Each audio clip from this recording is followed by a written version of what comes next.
캠퍼스의 그림자. 서울의 한 명문대학교 캠퍼스. 봄이 깊어가는 4월, 벚꽃이 피 바람에 흩날리며 고요한 교정을 수놓습니다. 학생들이 오가는 도서관 앞, 오래된 나무 벤치 위에 담요를 두른 할머니 한 분이 앉아 계십니다. 손에는 낡은 책 한 권, 그 책장을 넘기는 손끝은 세월의 무게를 담고 있었습니다. 학생들은 그녀를 캠퍼스 할머니라고 불렀습니다. 봄이 와도 겨울이 와도 비가 와도 눈이 와도 늘 그 자리에 있었기 때문입니다. 하지만 아무도 몰랐습니다. 그녀가 바로 이 캠퍼스의 전설이었다는 사실을. 1973년 3월, 같은 캠퍼스, 같은 도서관 앞에서 20살 청춘이 가슴을 두근거리며 입학식을 기다리고 있었습니다. 바로 이정수, 시골 농부의 딸이지만 전교 1등의 성적으로 장학금을 받아 서울에 올라온 소녀였습니다. 엄마, 저 꼭 큰 학자가 될 거예요. 우리나라 최초의 여성 철학 박사가 되겠어요. 가난한 집안 사정으로 고등학교 때부터 과외 아르바이트를 하며 학비를 벌어야 했지만 그녀의 눈빛은 늘 희망으로 빛났습니다. 도서관에서 밤늦도록 공부하는 그녀를 보며 사서 아저씨는 말했습니다. 정수가, 너는 분명 이 대학 역사에 남을 인물이 될 거야. 대학 4년간 그녀는 단 한 번도 수석 자리를 놓치지 않았습니다. 철학과 교수들은 그녀를 두고 천재라고 불렀고 같은 과 학생들은 그녀를 존경의 눈빛으로 바라봤습니다. 졸업 논문 발표 당일, 강당을 가득 메운 교수들과 학생들 앞에서 그녀는 떨리는 목소리로 시작했습니다. 동서양 철학의 만남과 한국적 사유의 가능성에 대하여. 발표가 끝나자 기립박수가 터져 나왔습니다. 지도 교수는 눈시울을 덕시며 말했습니다. 정수가, 내가 앞으로 한국 철학계의 새 지평을 열 것이다. 1977년 봄, 그녀는 최우등상을 받으며 졸업했습니다. 대학원 진학과 동시에 미국 유명 대학에서 장학금을 제안해왔습니다. 드디어 내 꿈이 시작되는구나. 1978년, 미국 동부의 한 명문대학. 낯선 땅에서 홀로 선 그녀 앞에는 거대한 도전이 기다리고 있었습니다. 언어의 벽, 문화의 차이, 그리고 동양 여성에 대한 편견. 처음 몇 달은 지옥 같았습니다. 영어로 진행되는 세미나에서 한마디도 못하고 돌아오는 날이 많았습니다. 기숙사 방에서 베개를 적시며 울던 밤들. 포기할까? 고향으로 돌아갈까? 하지만 그녀는 무릎을 꿇지 않았습니다. 새벽 4시까지 도서관에서 공부하고 영어 회화 스터디에 참여하며 하나씩 벽을 넘어갔습니다. 2년차가 되자 변화가 시작되었습니다. 그녀의 논문이 학술지에 게재되었고 교수들 사이에서도 인정받기 시작했습니다. 이정숙의 논문은 동서양 철학의 새로운 융합을 시도하고 있어. 정말 혁신적이야. 3년차 가을, 국제학술대회에서 발표할 기회가 왔습니다. 세계 각국의 철학자들 앞에서 그녀는 당당히 자신의 연구 결과를 발표했습니다. 한국적 사유체계가 서구 철학에 주는 새로운 시각에 대하여. 발표가 끝나자 청중들은 기립박수를 보냈습니다. 한 독일 철학자가 다가와 말했습니다. 당신의 연구는 21세기 철학의 새로운 방향을 제시하고 있습니다. 놀라운 업적이에요. 1982년 봄, 마침내 그녀는 박사학위를 취득했습니다. 지도 교수는 졸업식에서 그녀를 소개하며 말했습니다. 이정숙은 우리 대학이 배출한 가장 뛰어난 인재 중 한 명입니다. 그녀의 미래가 기대됩니다. 꿈에 그리던 순간이었습니다. 하지만 진짜 시련은 이제 시작이었습니다. 1982년 가을, 귀국한 그녀를 기다린 것은 냉혹한 현실이었습니다. 모교에서 교수직을 약속했지만 막상 와보니 상황은 달랐습니다. 죄송합니다. 이미 다른 분으로 결정이 났습니다. 학과장의 차가운 말 뒤에 숨겨진 진실을 그녀는 곧 깨달았습니다. 여성 철학 박사, 그것도 감히 남성 교수들을 제치고 실력으로 승부하려 한다는 것이 기득권층에게는 불편한 존재였던 것입니다. 다른 대학들도 마찬가지였습니다. 면접을 보러 갈 때마다 돌아오는 답변은 비슷했습니다. 실력은 인정하지만 아직은 때가 아닌 것 같습니다. 여성 교수에 대한 학생들의 인식이 좀 더 경험을 쌓으신 후에 결국 그녀는 한 기업의 연구소에 자리를 잡았습니다. 대학 강단은 아니었지만 연구를 계속할 수 있다는 희망으로 버텼습니다. 연구소에서의 10년. 그녀는 묵묵히 자신의 일에 집중했습니다. 여러 논문을 발표했고 학회에서도 인정받았지만 늘 한계를 느꼈습니다. 내가 정말 하고 싶은 연구는 이게 아닌데. 그러던 중 개인적인 행복이 찾아왔습니다. 같은 연구소에서 일하는 동료와 결혼을 했고 사랑스러운 딸 하나를 얻었습니다. 여보, 우리 딸도 엄마처럼 훌륭한 학자가 될 거예요. 행복한 시간들. 하지만 그 행복도 잠시였습니다. 1997년 IMF 외환위기가 닥쳤습니다. 연구소는 구조조정을 단행했고 그녀에게 날아온 것은 정리해고 통보서였습니다. 20년간 성실히 일해왔는데 더 큰 충격은 남편의 병이었습니다. 암 선고를 받은 남편은 6개월 만에 세상을 떠났습니다. 의료비와 생활비로 집까지 담보로 넘어갔습니다. 설상가상으로 유일한 희망이던 딸마저 장학금을 받고 외국으로 떠난 후 연락이 뜸해졌습니다. 엄마 미안해요. 나도 여기서 살아남기가 힘들어요. 60세가 된 그녀 앞에는 아무것도 남지 않았습니다. 일자리도 집도 가족도 모두 사라졌습니다. 갈 곳을 잃은 그녀가 마지막으로 찾아간 곳은 바로 자신의 청춘이 머물던 그 캠퍼스였습니다. 2005년 가을 30년 만에 다시 찾은 모교. 많은 것이 바뀌었지만 도서관 앞 벤치는 그대로였습니다. 그곳에 앉아 주변을 둘러보니 추억이 밀려왔습니다. 여기서 처음 철학책을 읽었지. 저기서 친구들과 토론하고. 그때는 미래가 이렇게 될 줄 몰랐는데. 처음에는 며칠만 있을 생각이었습니다. 하지만 갈 곳이 없었습니다.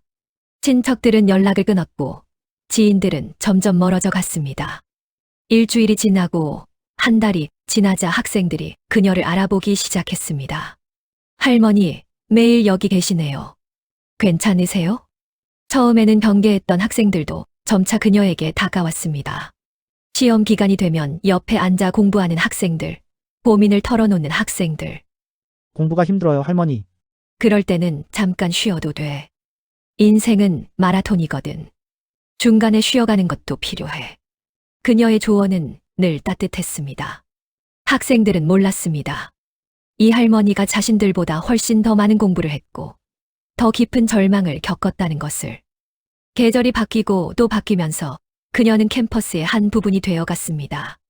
학생들 사이에서는 캠퍼스 할머니라는 이름으로 불렸고 어떤 학생들은 그녀를 캠퍼스의 수호신이라고 부르기도 했습니다. 2010년 봄 젊은 철학과 교수 김민준이 그녀를 주목하기 시작했습니다. 도서관에서 책을 읽는 그녀의 모습이 심상치 않았습니다. 할머니가 읽는 책들이 보통이 아니네. 하이데거의 존재와 시간, 칸트의 순수이성 비판, 그리고 동양 철학 원전들까지. 김민준 교수는 호기심이 생겼습니다. 어느 날 용기를 내어 다가갔습니다. 할머니, 철학에 관심이 많으시네요. 어릴 때 좀 공부했었지. 혹시 어디서 공부하셨는지 여쭤봐도 될까요? 그녀는 잠시 망설이다가 조용히 대답했습니다. 여기서. 오래전에. 김민준 교수는 그날 밤 오래된 졸업앨범을 뒤졌습니다. 그리고 1977년 최우 등 졸업자 명단에서 그 이름을 발견했습니다. 설마 그분이? 다음 날 아침 교수는 오래된 논문들을 찾아봤습니다. 1980년대 초 국제학술지에 실린 논문들. 그 저자가 바로 벤치 위의 할머니와 같은 이름이었습니다. 할머니, 혹시 이정숙 박사님이신가요? 그녀는 오랫동안 말을 잊지 못했습니다. 그리고 쓸쓸한 미소를 지으며 말했습니다. 그 이름으로 불려본 게 참 오래됐구나. 김민준 교수는 충격을 받았습니다. 자신이 대학원생 시절 읽고 감동받았던 논문의 저자가 바로 눈앞에 있었던 것입니다. 선생님, 왜 이곳에? 그녀는 천천히 자신의 이야기를 들려주었습니다. 젊은 날의 꿈, 현실의 벽, 가족의 죽음, 그리고 마지막 귀향까지. 김민준 교수는 즉시 학과장에게 보고했습니다. 하지만 대학의 반응은 냉담했습니다. 안타까운 일이지만 개인사의 대학이 개입하기는 어렵습니다. 노숙자가 캠퍼스에 머무는 것은 대학 이미지에 좋지 않습니다. 학생들이 이 소식을 듣고 분노했습니다. 온라인 커뮤니티에 글이 올라왔고 학보사에서 기사를 썼습니다. 학생들은 모금 운동을 벌였습니다. 작은 원룸이라도 마련해드리자는 운동이었습니다. 하지만 그녀는 사양했습니다. 고마운 마음은 받겠지만 이곳이 내 집이야. 그해 겨울 철학과 학생회에서 특별한 제안을 했습니다. 선배님, 저희에게 특강을 해주세요. 정식 강의는 아니더라도 선배님의 이야기를 듣고 싶습니다. 2011년 2월 눈이 내리던 어느 저녁, 작은 강의실에 50여 명의 학생들이 모였습니다. 30년 만에 그녀가 다시 서게 된 강단이었습니다. 여러분, 오늘 이 자리에 서게 되어 영광입니다. 떨리는 목소리로 시작한 강의였지만 점점 힘이 실렸습니다. 지식은 삶을 빛내는 도구입니다. 하지만 그것만으로는 충분하지 않습니다. 세상은 언제든 여러분을 무너뜨릴 것입니다. 가난이, 편견이, 운명이 여러분 앞을 막아설 것입니다. 그럴 때 다시 일어설 힘, 무너져도 포기하지 않는 마음, 그것이 진짜 배움입니다. 제가 여러분께 남기고 싶은 건 바로 그것입니다. 강의실은 조용했습니다. 몇몇 학생들의 눈가에 눈물이 맺혔습니다. 저는 실패한 인생일지도 모릅니다. 하지만 후회하지 않습니다. 왜냐하면 끝까지 배우고 있고 끝까지 사랑하고 있으니까요.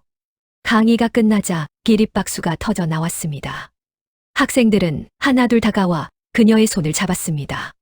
선배님, 감사합니다. 저희가 선배님을 잊지 않겠습니다. 그날 밤 그녀는 오랜만에 행복한 잠에 들었습니다. 2011년 3월 봄이 오고 있었습니다. 새 학기가 시작되고 캠퍼스에는 새로운 희망들이 넘쳐났습니다. 그날도 그녀는 평소처럼 도서관 앞 벤치에 앉아 있었습니다. 손에는 오래된 철학책, 얼굴에는 평화로운 미소. 3월 15일 새벽 조깅을 하던 학생이 그녀를 발견했습니다. 벤치에 기댄 채 조용히 잠들어 있는 그녀를. 할머니. 하지만 그녀는 이미 깊은 잠에 빠져 있었습니다. 춥지도 않고 아프지도 않은 평화로운 영혼의 잠에 곁에는 낡은 공책이 놓여 있었습니다. 그 마지막 페이지에 떨리는 글씨로 적힌 글귀가 있었습니다.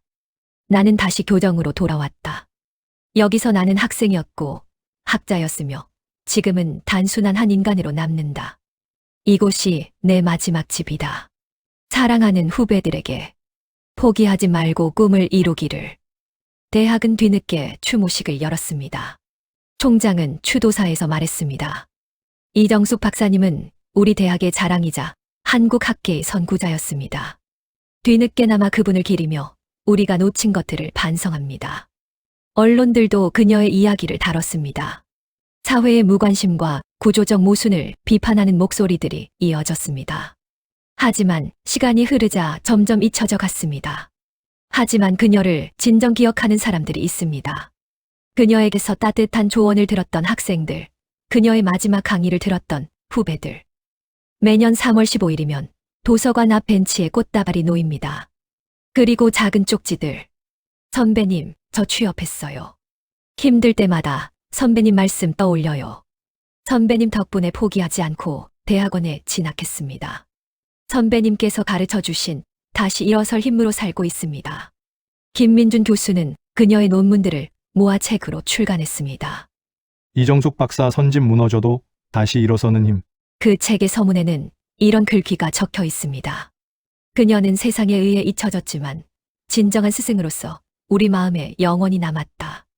지식보다 중요한 것은 삶을 향한 의지이며 성공보다 소중한 것은 끝까지 포기하지 않는 마음이라는 것을 그녀가 가르쳐 주었다.